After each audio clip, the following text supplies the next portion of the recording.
여기는 저희 AD 건축 사무실이고요. 뭐 세미나실도 있지만 거기서 그냥 아늑하게 하려고 이렇게 좁은 공간에 모시게 됐습니다. 뭐 내용이나 취지 이런 건 뭐 여기 오신 분들이기 때문에 많이 보셨을 거라고 생각하고 생략을 하겠습니다. 뭐 배움에 갈증이 있으신 분들이 그것도 상당히 크게 있으신 분들이 여기 오셨을 거라고 믿고, 다른 강의 같은 경우는 굉장히 많죠. 건축 프로그램들이 보통 좀 차별하다라고 생각하면 두 가지 크게 들 것 같아요. 하나는 조금 더 깊이 있는 얘기를 하고 싶은데 거의 이제 하루 1시간 특강, 뭐 2시간 특강 정도에서 끝나는 게 좀 아쉽더라고요. 조금 더 깊은 물음이나 깊은 지식에 대한 학습이 어려울 것 같다는 생각에 대학교 졸업하고 나면 기회가 없더라고요. 사실은 원래는 취지는 한 8강, 한 16강 이런 생각까지 했는데 그 시작이 4강을 시작으로 열었습니다. 그래서 지난번 이상한 선생님 대한민국의 건축은 없다 주제로 대한민국에서 건축하기 주제로 이렇게 진행했고요. 두 번째 이제 비슷한 시기에 제목은 좀 비슷한 느낌이 들죠. 건축 국가 그 책의 저자를 하신 선생님 모시고 이야기할 텐데, 오늘도 아까 식사하면서 잠깐 선생님하고 말씀 나눴는데 둘은 굉장히 의미 있게 조금씩 미묘하게 다릅니다. 같은 제목이고 시대를 바라보는 입장이 비슷할 수도 있지만 이상훈 선생님은 제도 사회적인 관점에서의 어떤 지적을 하셨다면은 이종원 선생님은 그 책에서 여러 가지로 건축가, 비평가 혹은 그 문화에 대한 이야기를 좀 내재적인 관점에서 접근하고 계신 거 아닌가 싶습니다. 하여튼 이런 다양한 내외적인 거에 대한 문제 의식을 시작으로 한다는 건 저희 오픈 아키텍처 때 처음 여는 시작으로서 참 감사한 상황인 것 같아요. 그 다음에는 이제 예를 들면 다양한 어떤 건축적 호기심을 갖고 계신 분들이 필요로 하는, 원하는 그런 쪽으로 해서 뭔가 계속 공부하는 시간을 갖고자 하는 게 취지입니다. 그래서 오늘부터 4번에 거쳐서 이야기를 해주실 텐데요. 이야기의 형식 같은 거나 전적으로 선생님의 의지할 거고요.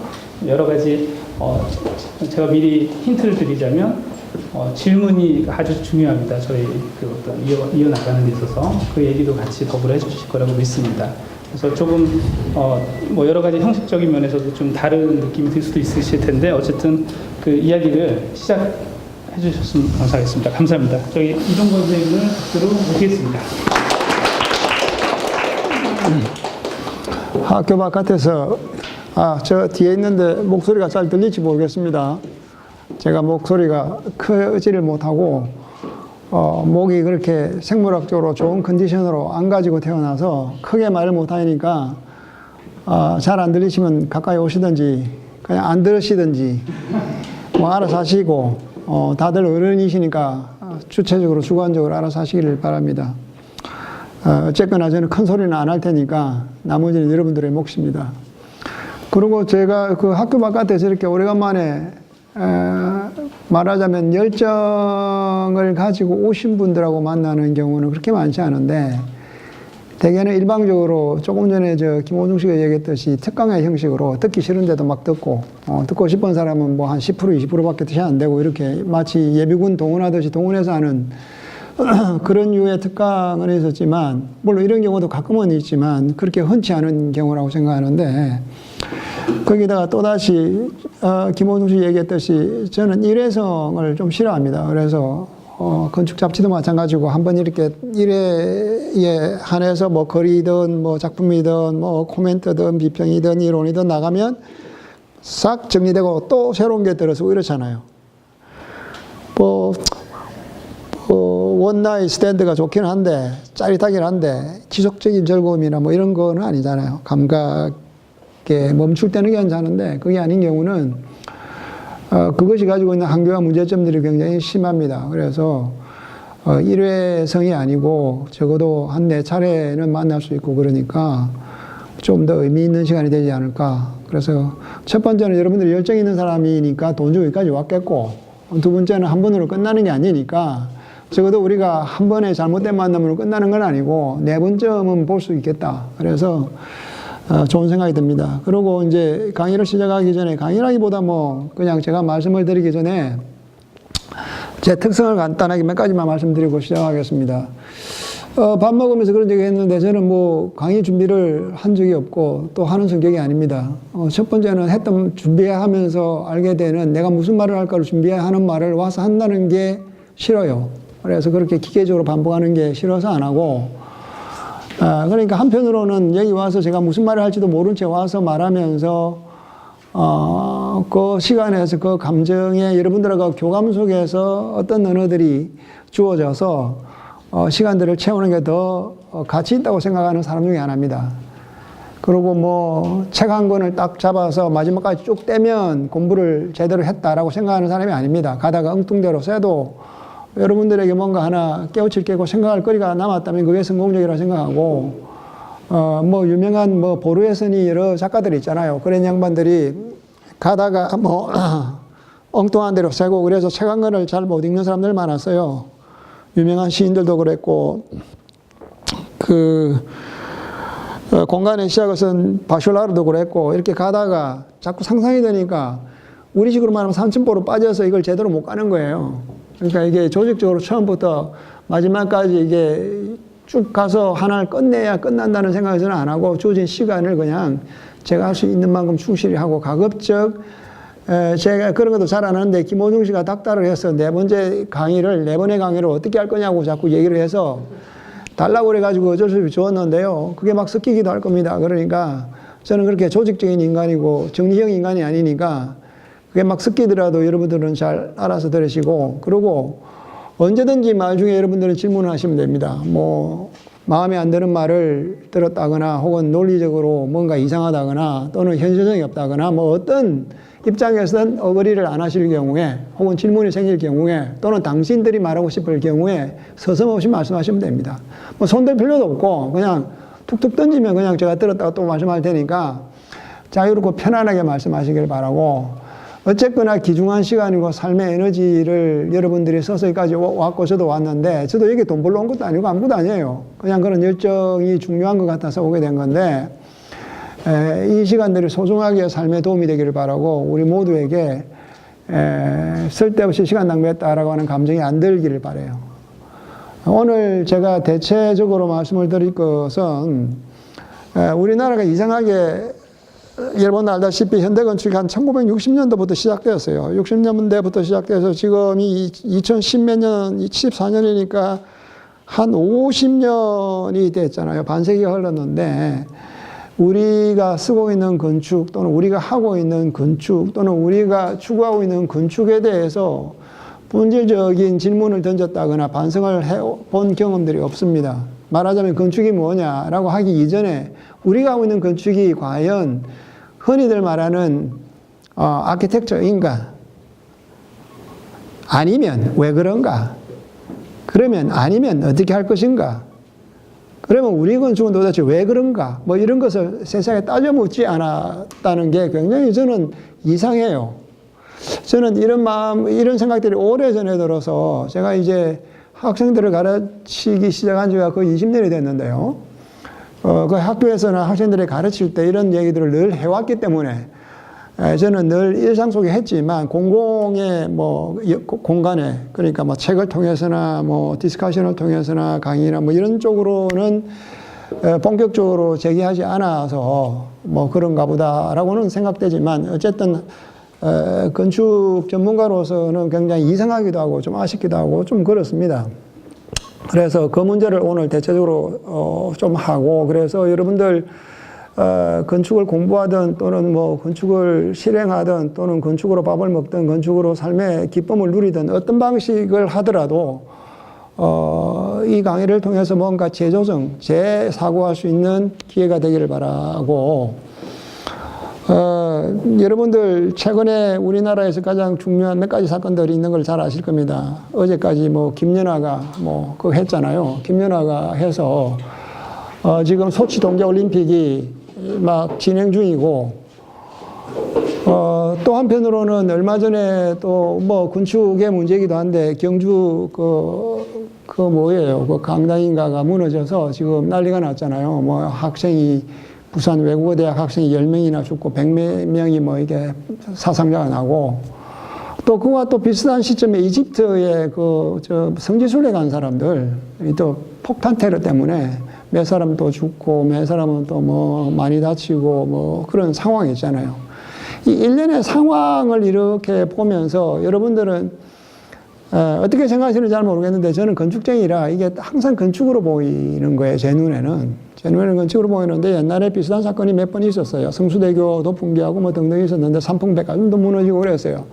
그래서 삼풍백화점 무너진 거나 성수대교 붕괴된 것과 조금 전에 뭐 그 강당 무너진 것하고 아마 비슷할 거예요. 그게 설계를 잘못했거나 설계 당시에 적설하중을 산정하는 기준이 낮았거나 안 그러면 뭐 시공을 잘못했거나 뭐 시공의 오류인지 설계의 오류인지 어쨌거나 건물이 이 실패를 해서 많은 사상자를 앗아가게 됐는데 이것은 근본적으로 과학과 기술의 문제라고 하는 것의 실패죠. 문제죠. 그죠? 이거는 뭐 감정의 문제가 아니라 그 강당이 아름답다, 뭐 어떻다 이런 문제가 아니라 강당의 시적인 뭐 문제나 건축적인 가치가 아니라 건축이 가장 담보해야 될 기본적인 그 안전의 문제가 붕괴된 그 안전은 어디서 나오느냐면 옛날에 제가 그런 생각이 드는데 그때 성수대교 무너졌을 때 민현식 선생이 뭐 그런 얘기를 한 것을 제가 크리틱한 적이 있어요. 공개적으로 한 적이 있는데 그때 성수대교가 무너진 것은 한국 사회가 너무 뭐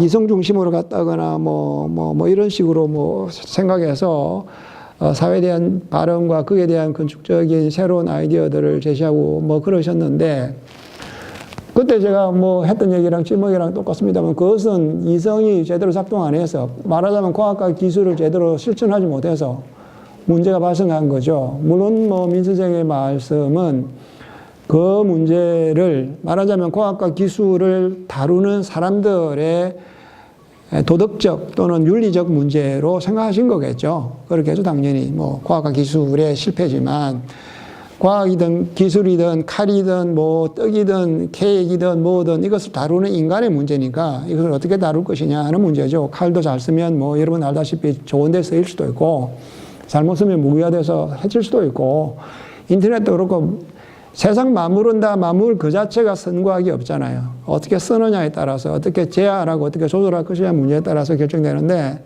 결국은 인간이 그것을 다루는 능력, 그것에 가치를 부여하는 방법, 그 가치를 재검토하는 반성의 능력 이런 것들에 의해서 결정되겠죠.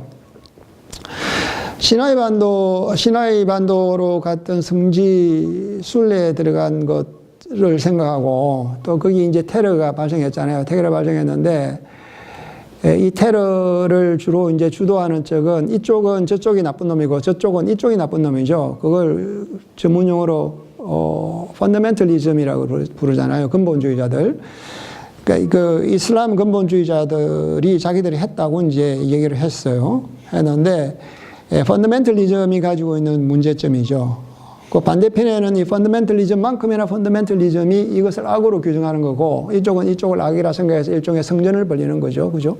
그 뭐 인간의 역사는 늘 전쟁의 역사고 그 전쟁을 일으키게 된 핵심적인 것에는 늘 종교가 도사리고 있어요. 종교가 인간을 평화롭고 구원하겠다고 하지만 다른 교리를 배척하고 배제하고 내가 믿는 신이 절대 올바른 신이거나 유일한 신이라고 주장하게 되는 거죠. 그러니까 내가 알고 있는 지식이 절대 진리라고 생각하는 것이 바로 펀더멘털리즘이거든요. 그래서 내가 틀릴 수 있다고 하는 가능성, 오류 가능성을 인정하지 않는. 그래서 나는 진리를 거머쥐고 있다. 근데 그게 검증되지 않은 진리일수록 더욱더 위험해지는 거죠. 그래서 여러분들 보시면 알겠지만 대체적으로 전 지구에 여러 나라가 있어요. 우리가 알지 못하는 나라들이 굉장히 많아요. 이름도 모르는 국가들이 많고 심지어는 뭐 몇천 명에 해당되는 국민의 수가 국가도 있고 아시다시피 10억을 넘는 국가도 있고 뭐 그렇잖아요. 그런데 국가들이 이렇게 쭉 보면 신화나 미신이라 표현하기는 좀 이상한데 근거 없는 믿음들이 그 사회를 지배하는 나라는 다 가난해요.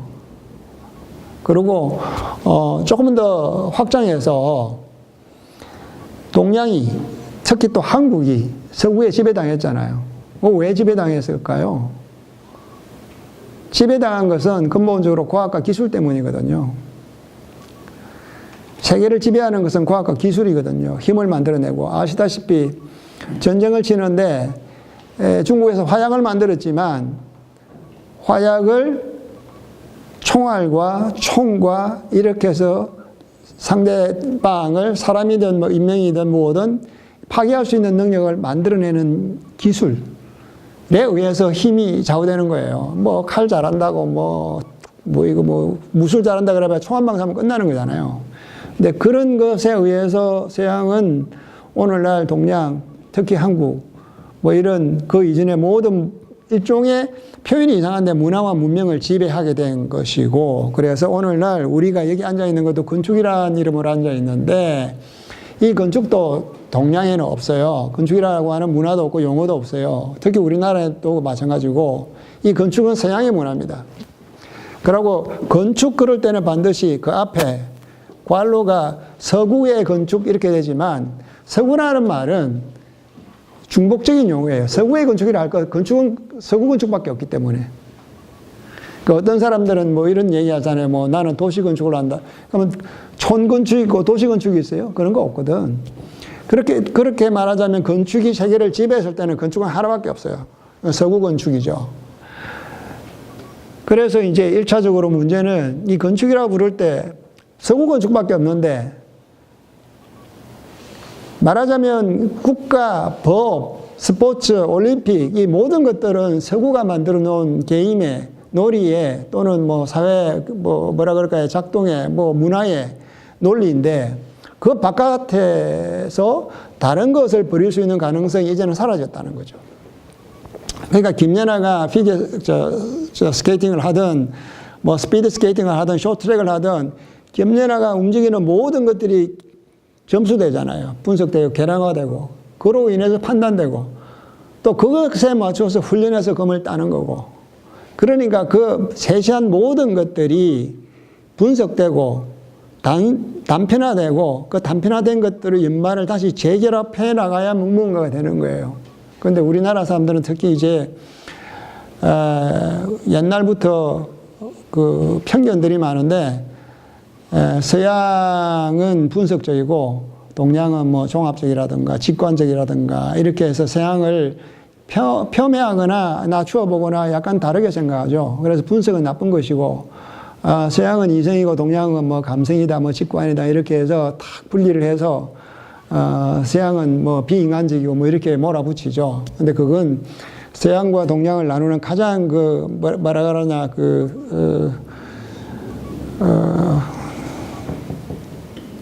아줌마들 많이 몰려가서 찜질방이라고 그러고, 찜질방이지.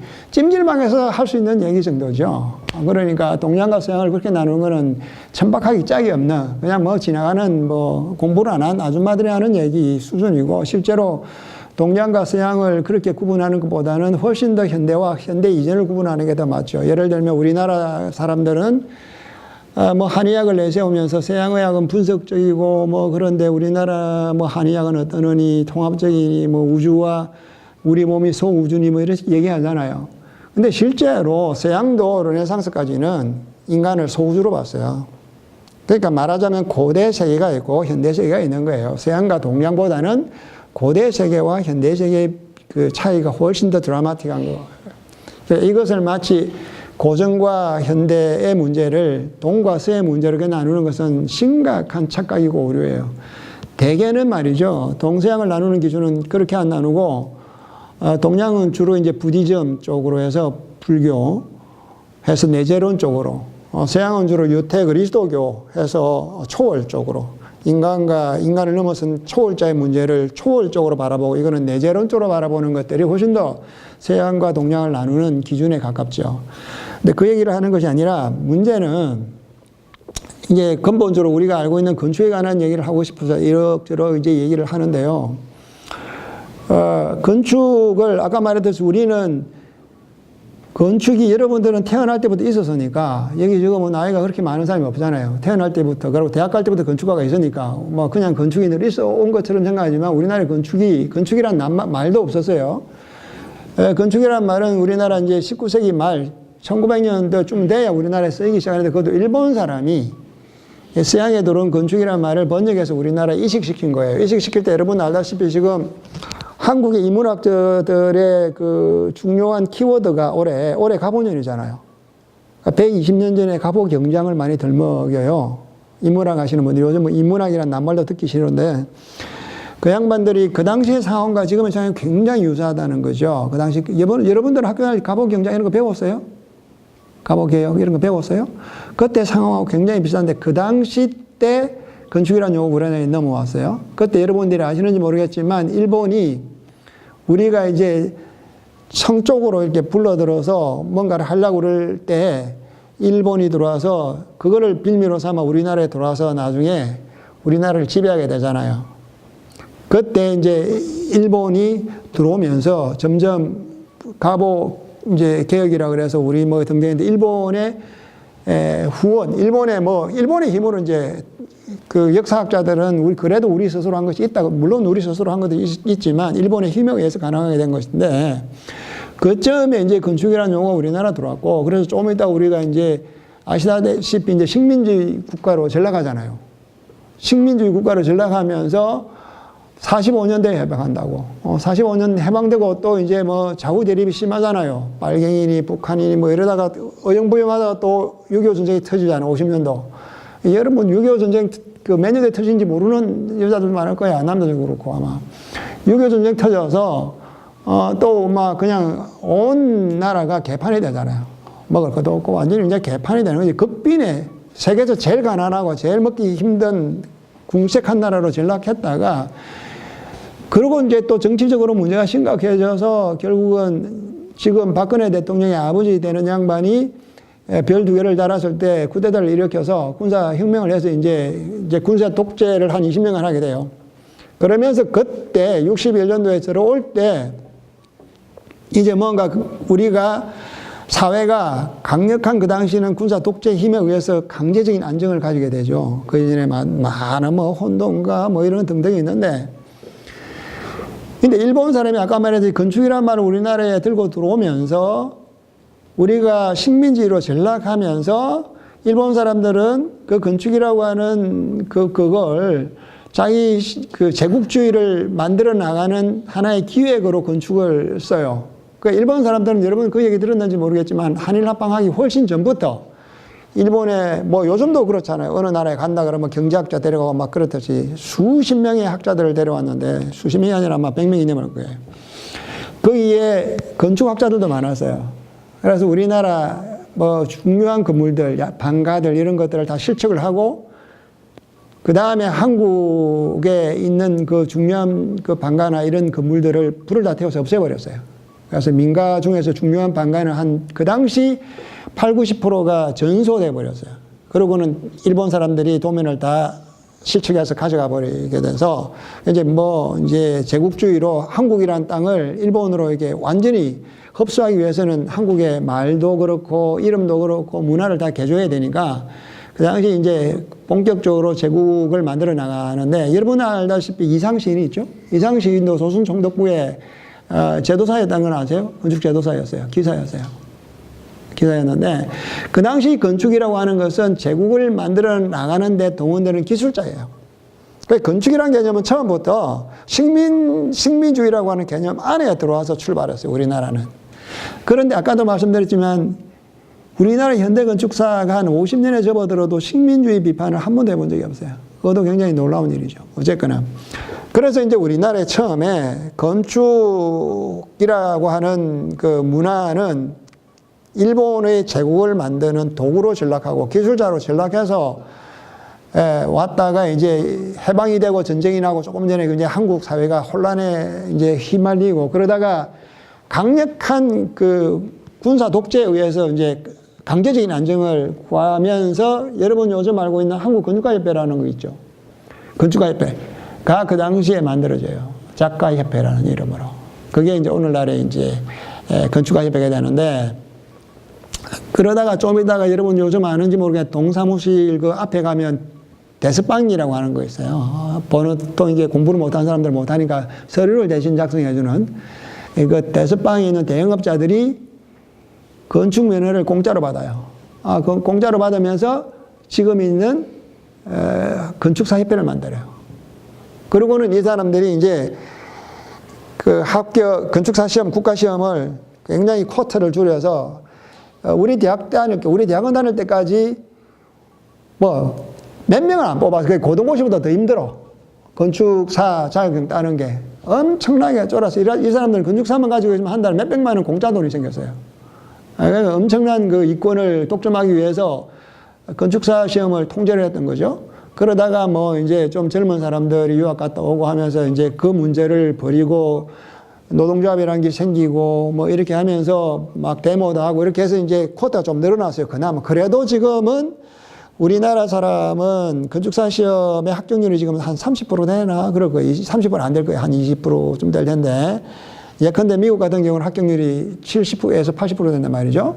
그러니까 이게 아직도 문제가 심각하죠. 그거 이제 풀면은 자기들 밥그릇이 사라진다라고 하는 이 이상한 게 아무튼 그래서 이제 건축사협회 생겨서 이렇게 오게 되는데 그 과정 속에서 건축작가협회가 소위 말해서 건축은 예술 작가로 자기 스스로를 규정하고 이제 우리가 지금 알고 있는 건축은 예술 작품으로 생각한 거죠. 그래서 여러분 알다시피 유명한 이제 건축 선배들이 좀 나오게 되고 뭐 이런 세월을 쭉 지내왔던 거예요. 이런 세월을 지내오다 보니까 그 선배들은 처음부터 국가가 아까 말한 그 박정희 대통령이 워낙 가난하니까 어쨌거나 먹고 살게 하기 위해서 경제개발에 올인할 때거든요. 경제개발에 올인하면서 건설에 올인했어요. 그러니까 건축이라는 용어는 지금 여러분들도 비슷하게 아직도 알고 있을 텐데 건축업자라고 하는 용어, 뭐 보통 사람 다 건축이라는 말을 써요. 그때의 그 강력한 사회적인 현상이 건축이라고 하는 것은 건설의 부속어거나 등가로 이미 단단히 체화되어 있기 때문에 건축이 자리를 잡을 수가 없었어요. 그러니까 건축은 굉장히 이상한 형태로 계속 굴러오게 된 거예요. 그게 이제 사회적인 문제로 우리가 건축이라고 하는 용어 자체에 대한 질문을 할 수 없었던, 그러니까 도대체 건축이란 무엇인가에 대해서 한 번도 질문을 할 수 없었던 그런 역사를 가지고 있어요. 그래, 일종의 우리의 질곡인데, 그러면 이제 어떻게 하면 되겠는가라고 하는 문제가 불거지는 거죠.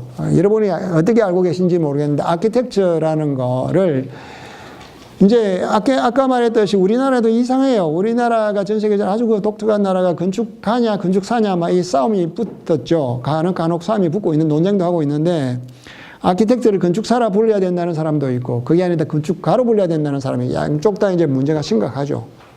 심각한데 아마 서양 사람들은 한국에서 건축 아키텍트를 부르는 말이 두 개가 있고 서로가 맞다고 주장한다는 걸 들으면 아마 진행하는 소가 오듯이 웃을 겁니다. 그건 분명해요. 굉장히 이상한 현상이에요. 있을 수도 없는 이상한 일이 벌어지고 있는 땅이 우리나라 땅인데 아무튼 그런 그 건축에 관한 이상한 역사들 때문에 건축이 무엇인지에 대해서 알고 있는 지식들이 상당히 그 왜곡됐거나 혹은 변형되었어요. 그래서 제가 그랬었듯이 한 친구의 말에 의하면 그게 이제 변형, 뮤틸레이트 되고 뮤테이트 됐다라고 하는 건데, 아키텍처를 우리는 건축이라고 생각을 계속하고 있는 거예요. 그러니까 건축과 아키텍처는 등가라고 생각하는데 등가가 아니다라고 하는 거죠. 그러니까 아키텍처는 뭐냐? 그거는 이제 제가 다음에 이제 강의를 계속 해 나갈 겁니다. 근데 그 차이가 이제 분명히 나와야 되는데, 제가 오늘부터 한 4번에 걸친 강의를 여러분들에게 그 논점과 건축이 무엇인지에 관한 등등의 얘기를 설명하는 툴로 사이코애널리틱이라고 하는 정신분석 개념을 좀 많이 쓸 겁니다. 그러니까 거기에 대한 아주 쉽도록 여러분들에게 소개를 하고 설명을 드릴 테니까 뭐 이해가 그렇게 어렵지는 않을 거니까 혹시라도 듣고 잘 모르겠으면 질문을 하시면 됩니다.